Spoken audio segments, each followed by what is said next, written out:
Perkenalkan, nama saya Siti Witesa, saya dari Universitas Al-Ghifari, Fakultas Ilmu Pengetahuan Alam dan Matematika, Prodi Farmasi.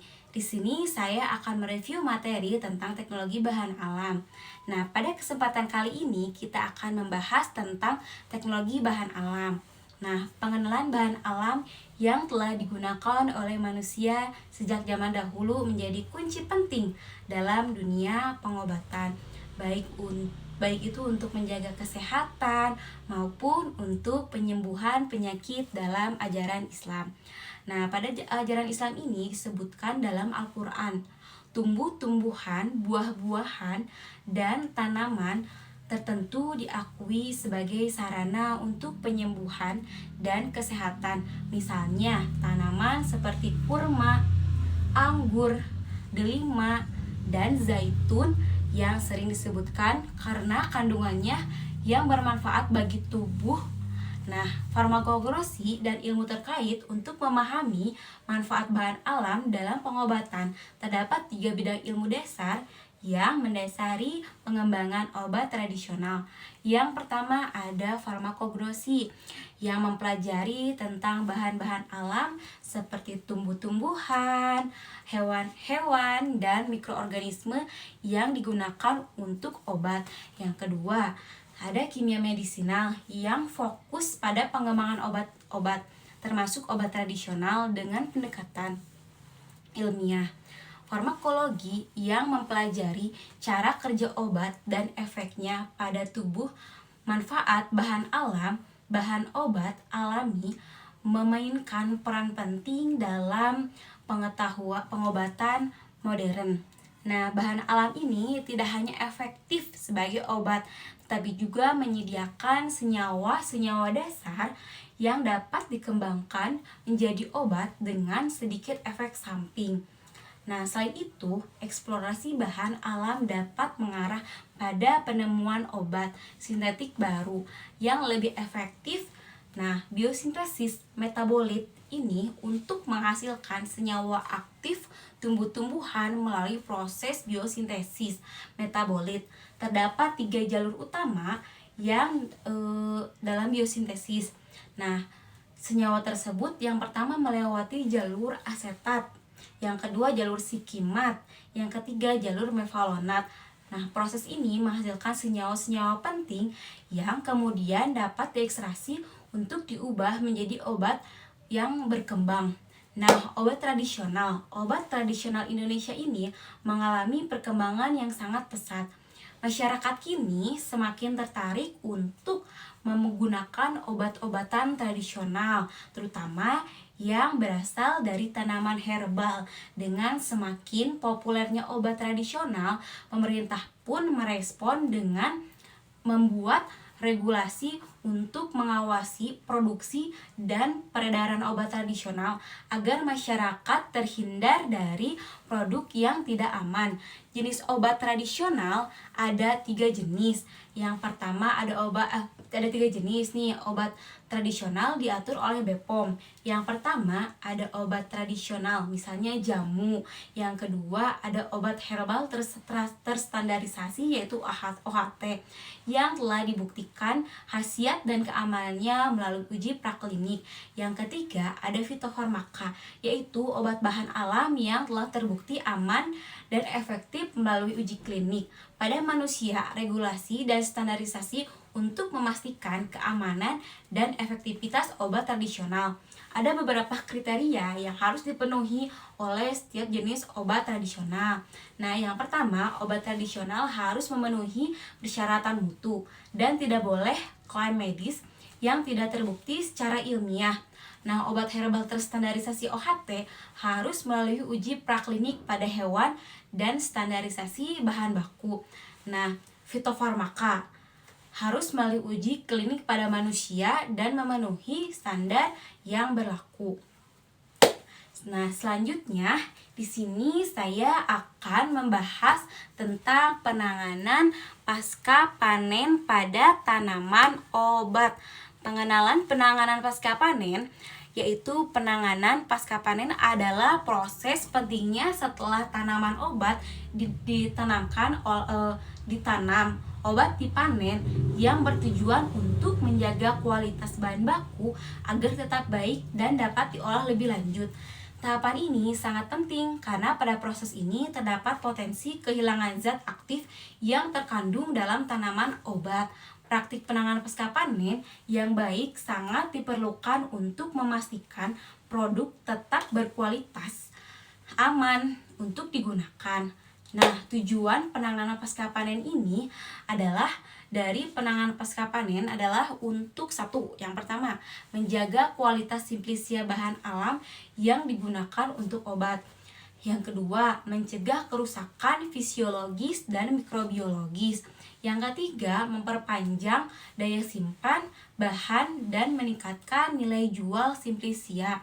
Proses penanganan pasca panen terdapat beberapa tahapan penting dalam penanganan pasca panen. Nah, pada pasca panen tanaman obat yang harus dilakukan dengan hati-hati. Nah, yang pertama ada sortasi basah.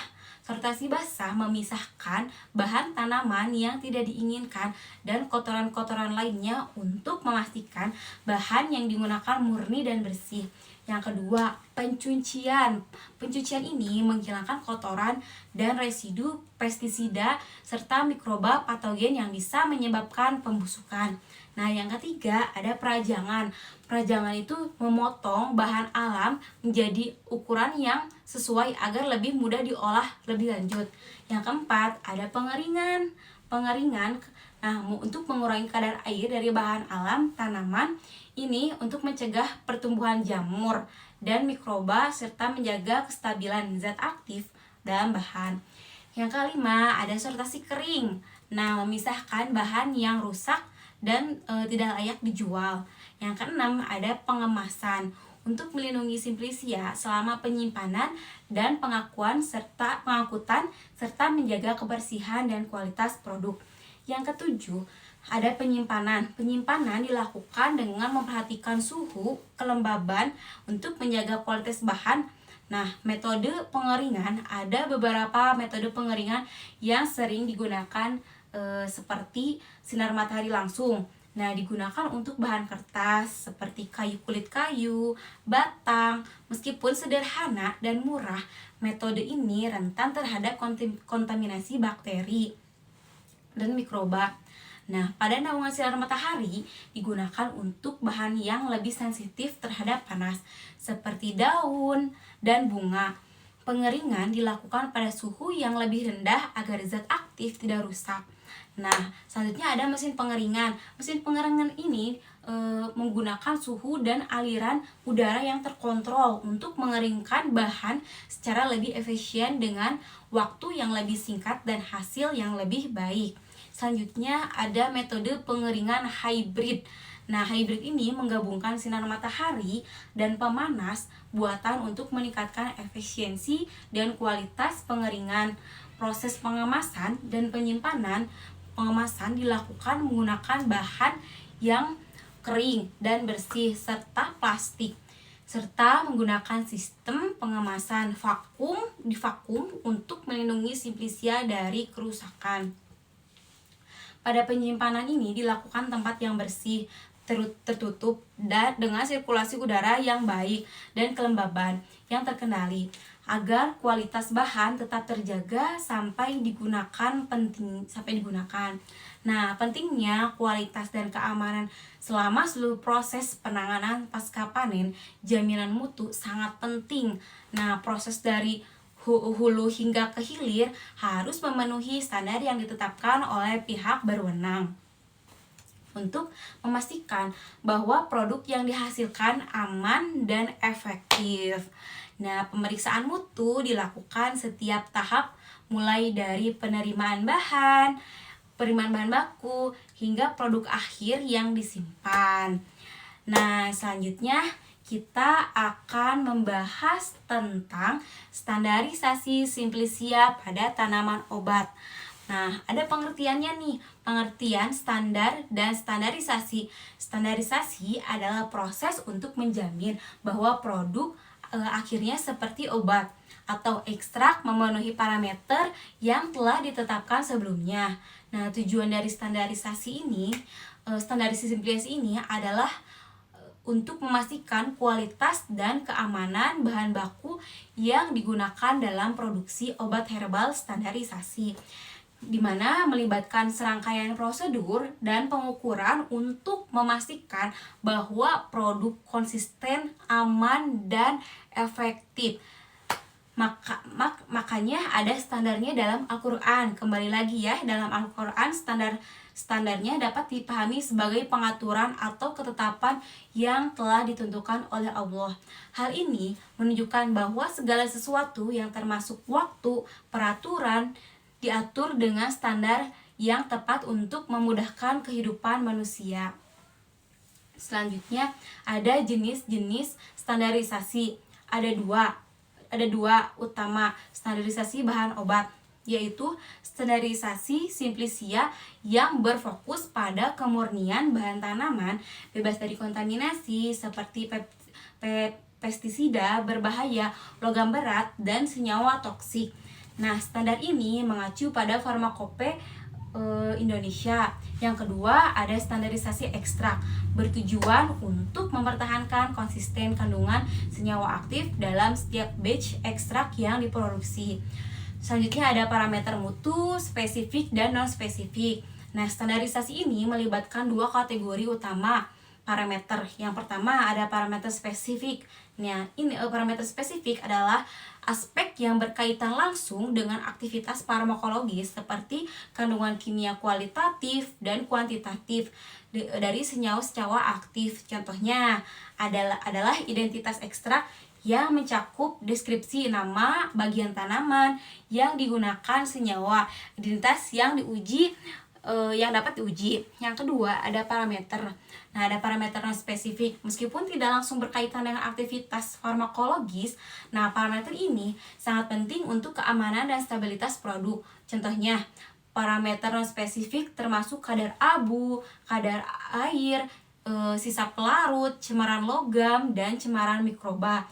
Contohnya dari contoh parameter mutu spesifik ialah identitas menyertakan nama tanaman Latin dan bagian tanaman yang digunakan. Nah, tujuannya adalah untuk memberikan identitas yang jelas dan spesifik. Selanjutnya ada organoleptik, menggunakan panca indera untuk mengganti bentuk warna, bau, dan rasa bahan. Hal ini untuk memastikan kualitas dan identitas bahan secara awal.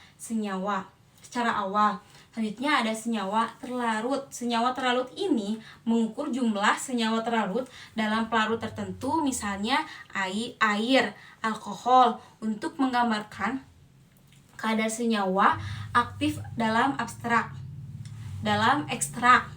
Contohnya parameter mutu non spesifik, susut pengeringan yang mengukur kandungan air yang hilang selama pengeringan.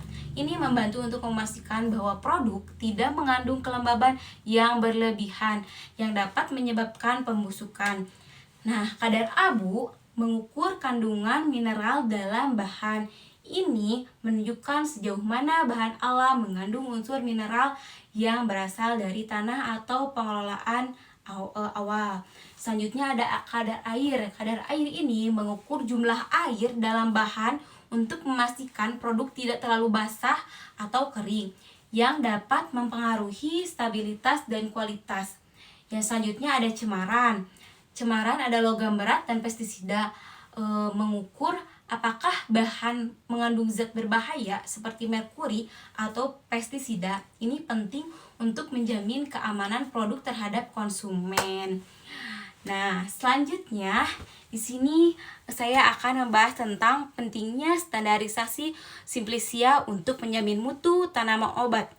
Nah, yang pertama, standarisasi simplisia yaitu proses penting untuk menjamin mutu bahan baku tanaman obat agar aman, berkualitas, dan bermanfaat sebagai obat. Nah, apa itu standarisasi menurut Depkes RI? Nah, standarisasi adalah proses penjaminan bahan produk akhir obat memiliki nilai parameter tertentu yang konstan dan sudah ditetapkan sebelumnya dengan standarisasi Simplisia. Nah, tanaman obat memiliki standar mutu spesifik dan non-spesifik. Ini penting agar Simplisia tersebut dapat dipercaya dan digunakan dengan aman. Dalam Islam, standarisasi bisa dilibatkan dengan ukuran atau standar yang sudah ditentukan oleh Allah Subhanahu wa taala pada Quran surat Al-Muzammil ayat 20 yang mengajarkan kita melakukan hal yang mudah dan terukur dalam ibadah. Selanjutnya ada jenis standarisasi Simplisia. Standarisasi Simplisia meliputi beberapa syarat seperti kemurnian, bebas dari pestisida, berbahaya dari logam, dan zat toksik lainnya sesuai dengan standar farmakope Indonesia. Selain itu, ada juga standarisasi ekstrak yang menjaga tentang konsistensi kandungan senyawa aktif agar ekstrak selalu berkualitas sama di setiap batch produk.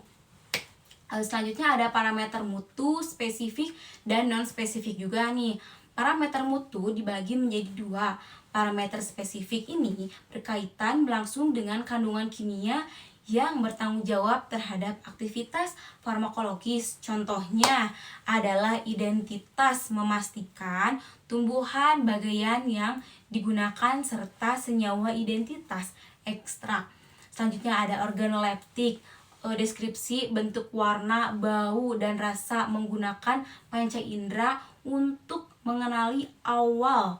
Nah, senyawa terlarut dan selanjutnya ada senyawa terlarut. Jumlah senyawa terlarut dalam pelarut tertentu seperti alkohol atau air diukur secara gravimetri. Yang kedua nih, parameter non spesifik, aspek yang tidak terikat langsung dengan aktivitas farmakologis, tapi ini penting untuk keamanan dan stabilitas. Nah, misalnya ada susut pengeringan, jumlah zat yang hilang saat pengeringan. Yang selanjutnya ada bobot jenis, massa per bobot pada suhu tertentu. Ada kadar air dan kadar abu, kandungan air dan mineral atau perlengkapan dalam Simplisia. Selanjutnya ada sisa pelarut dan residu pestisida, memastikan tidak ada pelarut berbahaya atau pestisida melebihi batas aman. Yang terakhir ada cemaran logam berat dan mikroba, untuk memastikan tidak ada kandungan logam beracun maupun mikroorganisme patogen, cemaran patogen, dan cemaran kapang, hamir, dan aflatoksin untuk mencegah jamur dan racun yang aflatoksin yang berbahaya ini. Oke, materi selanjutnya kita akan membahas tentang kontrol kualitas pada Simplisia dan ekstrak herbal, khususnya parameter spesifik dan non spesifik yang digunakan untuk memastikan bahan baku herbal itu baik. Ayo kita simak lagi penjelasannya ya. Nah, pada kontrol kualitas dalam industri herbal, kontrol kualitas sangat penting untuk menjamin keamanan, efektivitas, dan kemurnian produk. Kontrol ini dibagi menjadi dua jenis parameter, yaitu ada parameter spesifik sama seperti sebelum-sebelumnya dan parameter non spesifik. Pada parameter spesifik ini adalah pengujian yang berhubungan langsung dengan sifat kandungan kimia tertentu dari Simplisia atau ekstrak. Nah, parameter ini terdiri dari identitas bahan alam organoleptik seperti bau, rasa, senyawa yang dalam pelarut tertentu, uji kandungan ini, kimia ekstrak atau penafsiran fitokimia, kadar total, kandungan kimia, penetapan kadar senyawa kimia tertentu, misalnya flavonoid, alkaloid, fenol, dan tanin. Contohnya, pengujian kadar sari larut dalam air dan etanol dilakukan dengan cara maserasi selama 24 jam dan penyaringan dengan penguapan filtrat hingga kering di suhu 105 derajat Celcius. Nah, hasilnya dinyatakan dalam persen terhadap Simplisia kering. Yang ketiga ada bagian parameter non spesifik. Nah, pada parameter non-spesifik ini mengukur sifat fisik dan kontaminasi bahan baku, bukan kandungan secara spesifik. Nah, pada parameter ini dilihat antara lain ada sudut pengeringan, yaitu kehilangan bobot karena pengurangan air dan zat lain saat dipanaskan pada suhu 105 derajat Celcius. Bobot tetap. Lalu ada bobot jenis untuk menentukan massa persatuan volume ekstrak cair pada suhu tertentu menggunakan piknometer. Nah, selanjutnya ada kadar air nih yang dilakukan dengan metode graviometri atau Carl Fisher untuk mengukur kandungan air maksimal pada bahan simplisia. Selanjutnya ada kadar abu yang sebelumnya telah dijelaskan juga ya, yaitu sisa mineral setelah bahan dibakar hingga organik hangus. Kadarnya memberikan gambaran kandungan mineral dan kontaminasi residu sisa pelarut, residu pestisida, cemaran logam, dan cemaran mikroba yang semuanya mengukur tingkat keamanan bahan dari kontaminasi bahaya. Yang keempat ada metode pengujian, misalnya susut pengeringan. Nah, kita telah bahas berkali-kali ya, susut pengeringan itu biasanya kita ambil simplicia sebanyak 5 gram. Dikeringkan pada oven 105 derajat Celcius sampai beratnya tidak berubah lebih dari 0,25%. Kadar air juga bisa ditentukan dengan destilasi atau titrasi kimia seperti metode Carl Fisher untuk hasil yang akurat. Sedangkan kadar abu diukur dengan membakar ekstrak hingga tersisa mineral saja, kemudian menimbang untuk menghitung presentasinya berapa. Nah, abu yang tidak larut dalam asam juga bisa diuji sebagai parameter tambahan.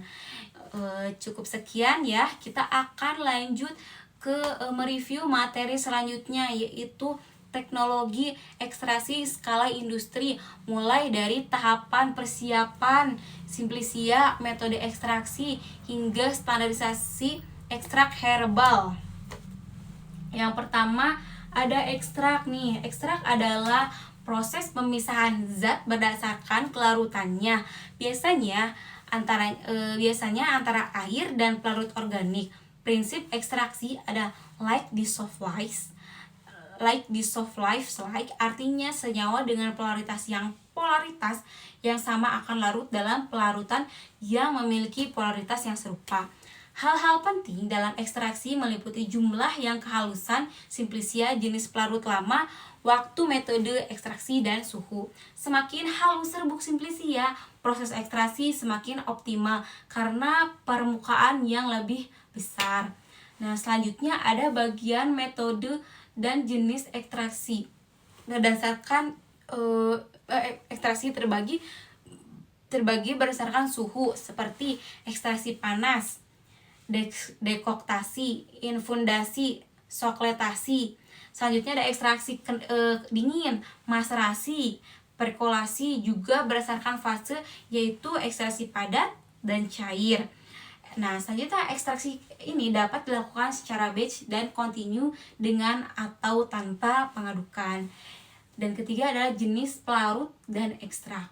Pelarut yang ideal harus tidak toksik, ramah lingkungan, mudah menguap, serta sesuai dengan senyawa yang diekstrak. Jenis ekstrak industri herbal antara lain ada yang pertama ada ekstrak air, ada tinktur menggunakan etanol, yang ketiga ada ekstrak cair dengan encer, yang keempat ada ekstrak kental hasil pemekatan, ada ekstrak kering setelah pengeringan, ekstrak minyak, dan ada oleoresin ekstrak berbasis minyak dari rempah tertentu. Nah, selanjutnya yang keempat ada bagian proses ekstraksi dalam skala industri. Nah, pada proses ini meliputi beberapa tahap, yaitu penggilingan simplicia agar lebih halus. Yang kedua adalah ekstraksi menggunakan metode maserasi atau perkolasi dengan alat perkolator. Selanjutnya ada filtrasi untuk memisahkan zat padat dan cair menggunakan alat filtrasi vakum. Selanjutnya ada pemekatan ekstrak agar kandungan lebih pekat. Selanjutnya ada pengeringan ekstrak jika diperlukan, misalnya dengan semprot kering atau beku. Nah, standarisasi ekstrak untuk memastikan mutu sesuai dengan standar dan pemeriksaan berbagai parameter seperti identitas kadar, kandungan senyawa aktif, dan kontaminan. Nah, selanjutnya ada alat-alat ekstraksi pada skala industri. Beberapa alat utama yang digunakannya adalah yang pertama ada grinder untuk menggiling simplicia. Selanjutnya ada perkolator untuk ekstraksi secara kontinu. Ada filtrasi untuk mempercepat pemisahan. Dan yang terakhir ada evaporator untuk pemangatan dan penguapan pelarut. Cukup sekian dari saya. Terima kasih, mohon maaf apabila ada kesalahan. Semoga ilmunya bermanfaat. Saya Trisiti Witasah, pamit undur diri. Terima kasih. Wassalamualaikum warahmatullahi wabarakatuh.